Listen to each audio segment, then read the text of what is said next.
본격 밀리터리 팟캐스트 밀떡 시작합니다. 반갑습니다. 고현준입니다. 안녕하세요. 국방정론 박찬준입니다. 안녕하세요. 놀러온 정명섭 작가입니다. 예. 자, 오늘 밀떡은 많은 분들이 좋아하는 헬리콥터. 이게 헬기는 매력이 있는 것 같아.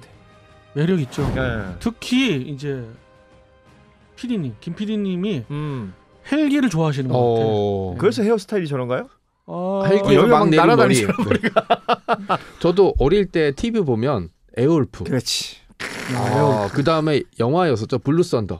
그러면 어린애들끼리 모이면 에어울프가 세니 블루 썬더가 세니 뭐 이렇게 많이 나눴던 에어울프 블루 썬더 나 경합시키는 것보다 그 키트 전격 제트 작전 그거랑 에어울프가 아마 비슷한 시기에 아마 맞습니다. 반영이 됐을 거예요. 맞아요. 그래서 땅에 있는 키트하고 하늘에 있는 에어울프하고 누가 싸우고 맞아요. 야, 그러고 보니까 뭐 소년중앙, 뭐 새소년 이런 이만한 잡지도 있었잖아요. 네네.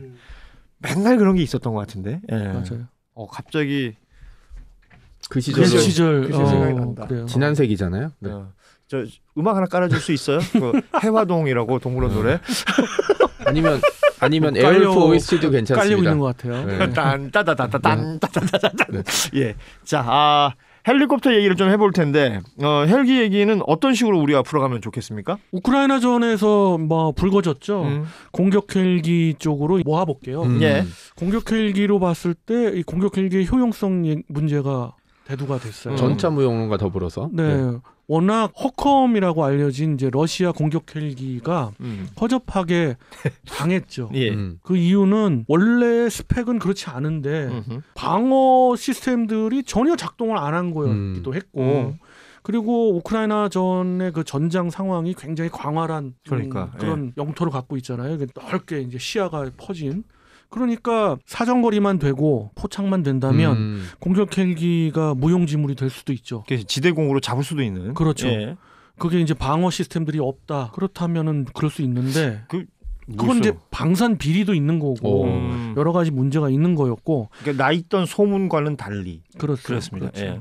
그런데 이게 너무나 심각한 게 미국도 이걸 보더니 이제 우리가 운영하고 있는 헬기 공격 헬기 이거 아니지 않아? 또는 뭐 다른 쪽으로 가야 되지 않아?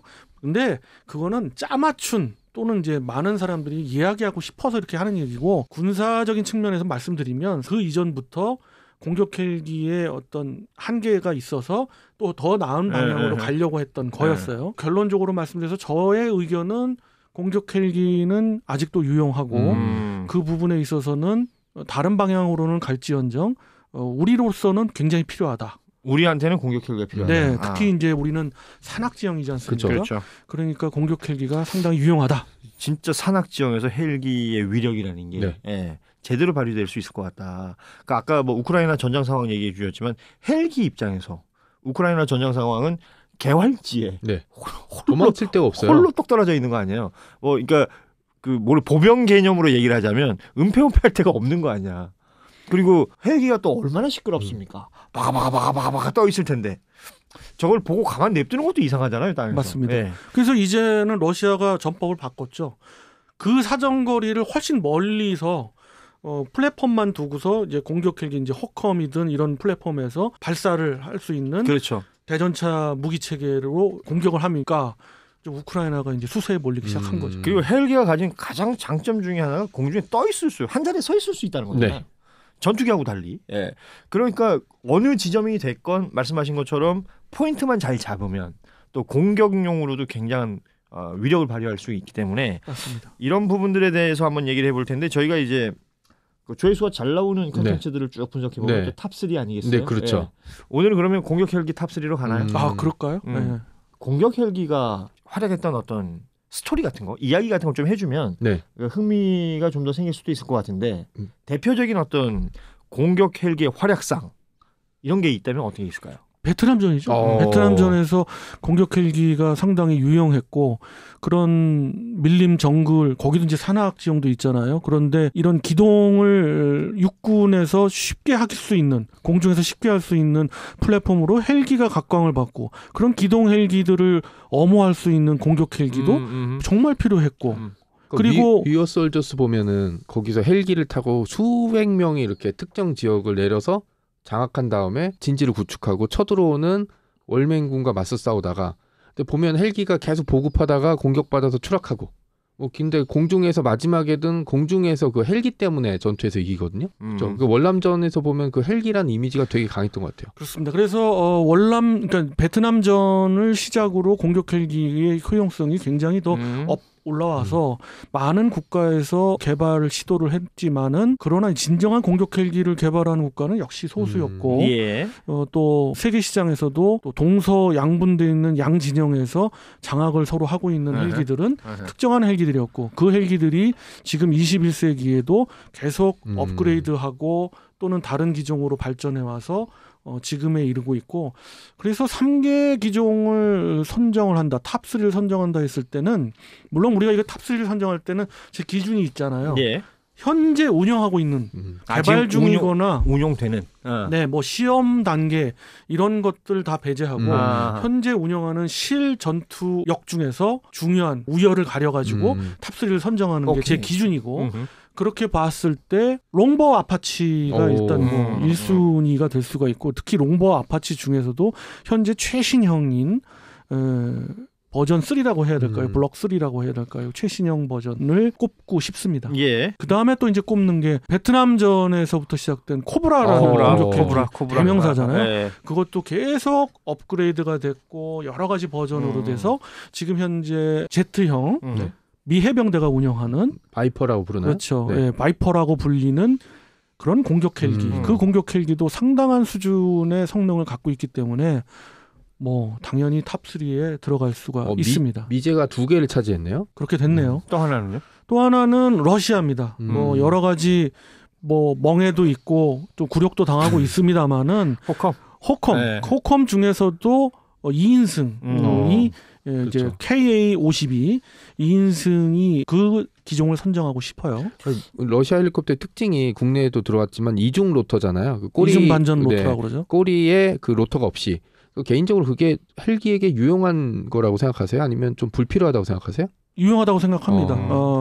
강풍이 불거나 여러 가지 그 기후 조건에서도 좀 더 강할 수도 있고요.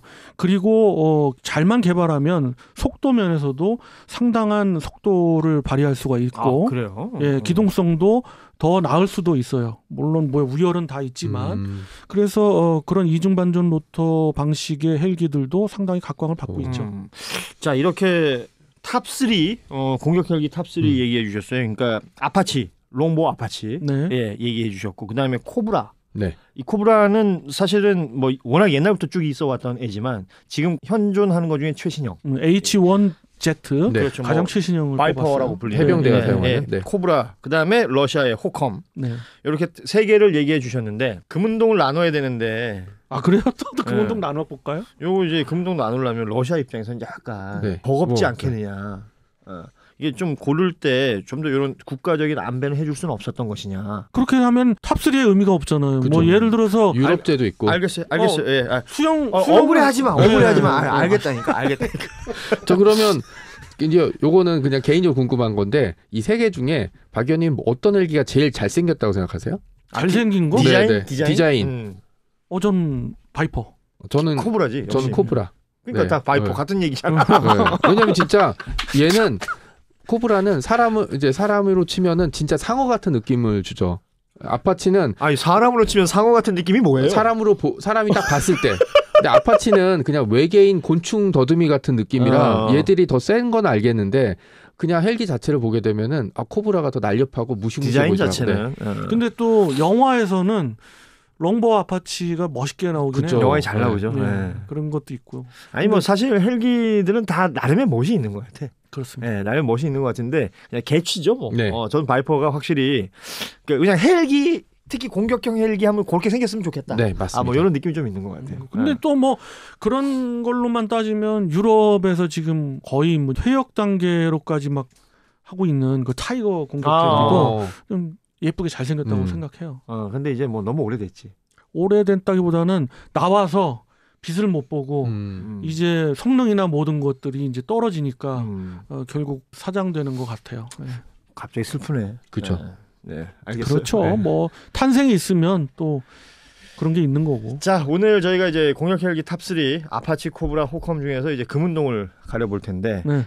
앞서도 말씀드렸지만 기준은 현재 운용되고 있는 공격형 네, 헬기 그렇죠. 중에서 네. 탑3를 지금 고른 것이고 이 중에서 금운동을 가릴 텐데 그러면 공격형 헬기가 가져야 될 뭐 여러 가지 미덕이 있을 거 아니에요. 네. 그 중에 가장 좀 눈여겨보시는 건 어떤 겁니까? 저는 생존성이라고 해요. 생존성. 네.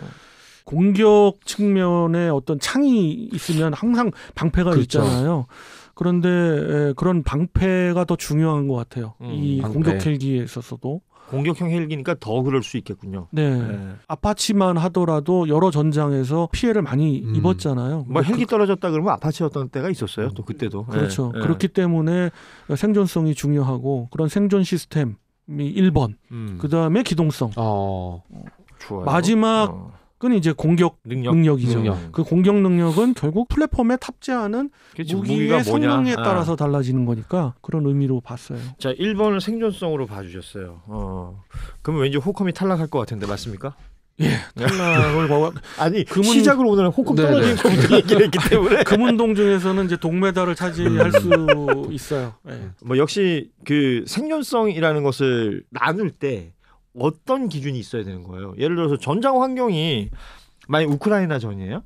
우크라이나 전에 뭐 아파치나 코브라가 있다 하더라도 비슷하지 않았을까라는 생각도 하거든요. 그럴 수 있죠. 그렇지만은 좀 많이 달랐던 것 중에 하나는 레이저 경보 시스템, 레이더 경보 시스템, 미사일 경보 시스템이 다 같이 갖춰져 있어요. 재원상. 그렇죠.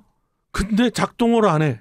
그러니까, 혹은 탑재를 안 했어. 그러니까 상대방이 레이더를 겨누거나 레이저를 이제 딱 겨눴을 때 이제 안다는 거지. 그죠. 내가. 삑삑거리거나 위험해 뭐 이렇게 내비게이션처럼 왼쪽으로 도세요 오른쪽으로 도세요 이렇게 해야 되는데 그게 없었던 거잖아요. 재원에 이렇게 들어가 있어. 네. 근데 실질적으로는 빠져 있어. 왜 빠진 걸까요? 다 다른 거 사 해먹었구나. 먹은 거지. 뭐 결국 돈 근데 얘기겠지. 이제 돈 그것도 얘기. 있지만은 실질적으로 탑재를 했다 하더라도 아무래도 지금 서방권에 있는 경보 시스템이랄지 이제 방어 시스템하고 러시아제 시스템하고는 좀 차이가 있어요. 그건 사실이에요. 그렇기 때문에 조금 떨어지는 데다가 그런 측면에서의 어떤 중요도나 그런 게 없고 거기다가 이제 군의 부패 문제도 이건 굉장히 좀 다른 차원의 얘기지만 사실 그런 것까지 그게 포함한다면 다르다고는 하지만 결국 그게 경쟁력 중에 하나예요. 그렇죠. 네. 그러니까는 네. 이건 동메달일 수밖에 없는 그러면 거예요. 호컴이 이제 앞서 얘기했던 두 개의 미국의 공격형 헬기보다 가지고 있는 장점은 없어요? 있습니다. 기체 자체의 장갑이랄지 이런 네. 부분에 있어서 좀 더 강화를 시킨 부분이 있고요. 그리고 만에 유사시 정말 탑승 인원을 더 탑승시켜야 된다. 뭐 예를 들어서 허컴으로 작전을 했는데 정말 우리 인원이 적에 잡혀 있었는데 구출했다. 근데 태울 수가 있는 거죠.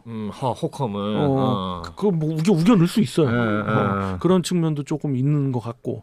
그리고 아까 말씀드렸던 이중 반전 로터의 장점으로 해서 좀 더 파워가 더 있을 수도 있고 기름은 많이 먹지만 뭐 이런 거 있죠. 뭐 산유국들 얘기라. 예. 네. 그러면 금메달, 은메달. 금메달을 얘기해 주십시오. 금메달 누구 가야 되나요? 네. 네. 근데 그게 다 옛날 거야. 그냥 해요. 뭐 후보도 몇 개 난 뭐 없는데. 하려고 그러면 될까요?